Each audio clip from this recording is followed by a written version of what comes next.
لیکن اللہ کہتے ہیں گاڈ ہر ایک کا ہوتا ہے. جو کہتے ہیں نا ہمارا کوئی گاڈ نہیں ہے، وہ اپنی خواہشات کو اپنا خدا بناتے ہیں. گاڈ سب کا ہوتا ہے، کوئی حقیقی گاڈ کو گاڈ مانتا ہے، کوئی اپنی خواہشات کو خدا بنا لیتا ہے. جو اس کا دل چاہتا ہے وہ کہتا ہے میں یہ کروں گا. یہ نہیں ہوتا بھائی. تو میں عرض کر رہا تھا بھائی، اللہ تعالیٰ نے پوری کائنات کو ہمارے لیے بنایا، تو ہمیں کیا یہ ہو سکتا ہے کہ پوری کائنات ہمارے لیے اور ہمیں پیڑے کھانے کے لیے، کیا یہ ہو سکتا ہے بھائی؟ ہمیں ایویں بنا دیا. نا نا نا، اللہ کہتا ہے لِيَبْلُوَكُمْ أَيُّكُمْ أَحْسَنُ عَمَلًا، میں نے تمہیں اس لیے بنایا تاکہ میں تمہیں آزماؤں تم میں اچھا عمل کون کرتا ہے. کیا مطلب؟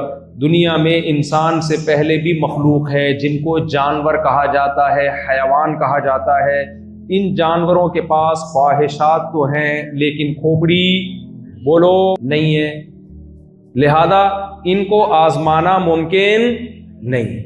ان میں یہ فیصلہ کرنا کون اچھا بن کے آئے گا کون برا بن کے آئے گا، یہ ایسے ہے جیسے کسی پاگل کو ایگزامینیشن ہال میں بٹھا دو آپ، جس کو کویشچن اور آنسر سمجھ میں ہی نہیں آ رہے ہو.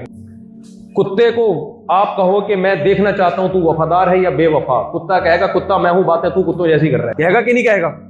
بھائی میں تو جیسا ہوں ویسا ہی رہوں گا، میں وفادار ہی ہوں. مجھ میں وفاداری کے سافٹ ویئر اللہ نے پہلے سے انسٹال کر دیے. میں بے وفا. لومڑی کو آپ کہیں کہ تو بڑی ڈیڑھ ہوشیار بنتی ہے، زیادہ یہ ڈیڑھ ہوشیاری چھوڑ دے، انسان کا بچہ بن تو.